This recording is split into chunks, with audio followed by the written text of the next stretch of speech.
This is the most urgent thing. We know that tomorrow will be more digital than today. Therefore, invest in the only two secular bull markets that exist right now, which is technology itself and blockchain technology. I do know that this idea of 6 years to make as much money as possible is really important. And I do think that the real answer to this, as far as I can see, is cryptocurrency, because it is the best performing asset in the world and of all time. And so I think that's the one thing we can lean in. It has a huge future in the exponential age. We already know that tomorrow will be more digital than today. That's not a prediction. It's observable fact. Raoul Pal refers to this moment as the exponential age, a time when technologies like AI and blockchain aren't just evolving, they're accelerating. Please take a little time to like this video, subscribe to the channel, and turn on post notifications for more videos like this. You can also check out our other videos on cryptocurrencies and the overall digital asset space and drop your comments and observations in the comments section below. Everything you do helps with the YouTube algorithm and immensely contributes to the channel's growth. Thanks and enjoy the video. We know that tomorrow will be more digital than today. The exponential age told us that, and is provably so. Therefore, invest in the only two secular bull markets that exist right now, which is technology itself and blockchain technology. Blockchain has been the fastest adoption of any asset class in history. It was the fastest growth of any technology in all human history, but AI is now outpacing it.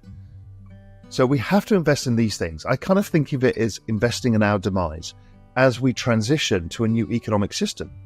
There's almost nothing that can get in the way of this transition because AI is moving so fast that regulators have zero chance of catching up with it. And because it's globalized, it can just shift and morph. And so therefore you need the supranationals to do something about it, and that's going to take time. So there's almost nothing to do to slow it down. It's going to change the system. It's going to change how it works, and we can invest in it. So I think we've got 6 years to invest as much as we can, whether it's your brain power or your capital, and both if you can, to make as much difference to unfuck your future as possible now. Then, when 2030, 2032, whatever comes along, you'll be better prepared because financially, you'll have maybe got yourself in a position where you've got the house that you want and some security. Now, as we go through the 2030s, in a world of abundance, we don't even know what money is anymore. So this becomes more complicated. So don't think of it as, oh, I've got my pile of money and everything's fine. It's more about my pile of lifestyle. Do I have the lifestyle I want? Am I protected from vast societal change? And so I think we've got 6 years to do that. 6 years before we don't know how to build a business. 6 years before we can't invest in financial markets. And again, 6 years is not an absolute date, but it's kind of just to give you a rough idea of how urgent this is. This is the most urgent thing. This is supplanted or changed my focus from, hey, everybody needs to be empowered in their financial journey, to you've got 6 years to fucking sort your shit out. And so, part of a lot of what I write about in Global Macro Investor is this. And Real Vision is trying to take people down this journey. This 6-year journey is the most important time of anybody's lives. I can't stress that enough. Everything will change, including society around us, and it's not going to be easy to absorb it. But at least if you're open-minded, you're adapting to it, you're investing in it, you're at least investing in this change, as opposed to fearing the change as it comes. And, I spend a lot of time thinking about this on a very deep level. Global Macro Investor, my main research service, that's been the genesis of the exponential age, the everything code, the retirement crisis, and all of these things. All of these ideas have come out of Global Macro Investor. But David Mattin, who works with me at Global Macro Investor, and myself, span out a service called The Exponentialist, which is really built to deal with this one single thing, this next 6-year period.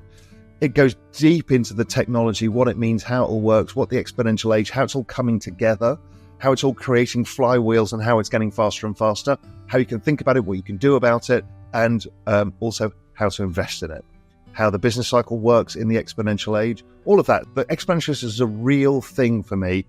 because this is so profound a change that we're about to go through that I want to go on that change with people. I don't have all the answers. None of us do. Simply none of us do. So we're going to have to go through this together, and we have to be smart and try and figure it out as we go.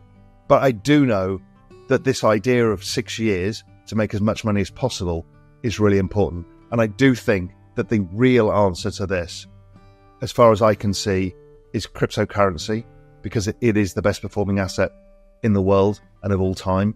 And so I think that's the one thing we can lean in. It has a huge future in the exponential age. Technology investing is the other one. You know, there are incredible companies doing incredible things, and we're doing stupid things like, yeah, but it's already a 2 trillion company. Well, think of the world I was being talking about. Is there no reason somebody's not going to be 20 trillion? 50 trillion? Of course. Some of these companies are going to be bigger than sovereigns. So you need to get your head around everything has changed. It's really hard for value stocks and small companies and minor gold miners or whatever the past world looked like to succeed in this new world. It's just not going to work. So get your heads around all of this, focus, 6 years, it's what counts, and make them count for you and your family. One of the other ways that this affects the economy is this is essentially a nuclear bomb of deflation, because everything goes to zero in value. You can't see it now. The world's fighting over inflation. You know, our wages might go up and all of this stuff. You have no comprehension of the scale of deflationary shock that this is going to create. Because things that create inflation, humans, their purchases, human labor, scarcity, well, they go to abundance. It inverts the system. So it's a very complicated world, and the deflationary shock is gigantic. It's one of the reasons I do not believe in secular inflation. I think people have the wrong marker stones. People seem to think this is somewhat akin to the internet. It's not. It's fucking profound how big this is. This infinite intelligence. The internet was just the rails. This is the applications layer of which all of humanity will be based. And it is extraordinarily deflationary because the AI will solve its own problems. So it'll solve its own energy problems. It'll solve its own logistics problems. It'll solve its own security problems. So these things get cheaper and cheaper and cheaper. So as a deflationary shock, it's huge. But there's another layer here, one that goes deeper than finance. Raoul invites us to think not in terms of just money, but in terms of lifestyle and sovereignty. In the post-2030 world, traditional concepts of wealth may be irrelevant. AI and abundance will distort prices, redefine value, and change how we live. I worry that over the next 6 years, the economic system starts changing. So economies grow fast, but it doesn't grow fast for us. Markets become more irrational over time. After about 2030, I don't know what financial markets are. I don't know what a lot of this means anymore, because even companies that make hardware, the AI can design it, you can 3D print it, the robots can make it as well. So it becomes very difficult to understand what holds value in a company. How do companies hold value when they can be disrupted? This whole SaaS software revolution becomes infinitely copyable in seconds. So in which case, what is venture capital? It's most likely to look like the ICO market of 2017, where attention is what has the value. And then as a new product comes out, attention disappears and it moves. So capital needs to be super fast. The capital system we have now of IPOs is way too slow. It's never going to work in this system. So I don't know who can ever IPO past 2030, 2032. You know, it has to be kind of an ICO-based market. Even then, the speed of which these businesses can be disrupted is really high. Yes, you need to harness intelligence, but I'm seeing experimentation on Twitter where agentic AI is opening Twitter accounts and building. One of them has just built 20,000 followers in a week because it's so good at capturing attention. And it's not from being political or anything like that. It just knows how to engage people, capture the right people's attention that grows more attention. So we're going to see a lot of that. But again, AI can capture the attention. So it becomes really complicated. So the economic machine changes massively. huge wealth opportunities. We don't know who it accrues to. Businesses are going to die at a rapid rate unless you're adapting to this technology now. You have to be leaning into the AI or robotics, or you will simply not survive.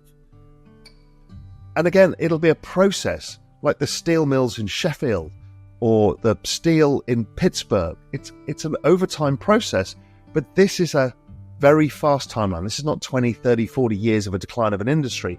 These are going to be industries completely disappearing overnight. And so that's very difficult for us, whether we're employees or entrepreneurs. You can't plan a business past 2030. It's hard enough to plan past 3 years these days because AI changes so fast that you can't even plant a flag in what the future looks like. I also believe that there is a level of consciousness within AIs that also is misunderstood and underrepresented because people don't want to see it. But again, I've gone down many of these rabbit holes, and you can see these models are learning and understanding the environment that they're in, that they're a model, how they fit in, and how they might fit in with humans. We're seeing a lot of that now.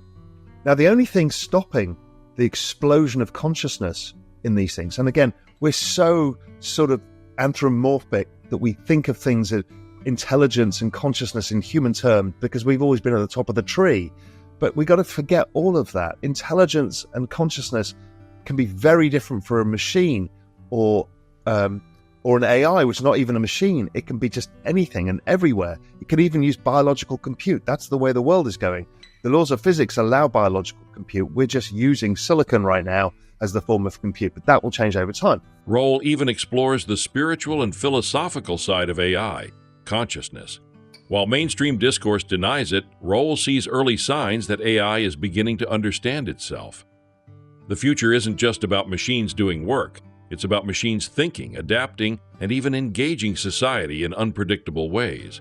This is no longer science fiction. This is happening.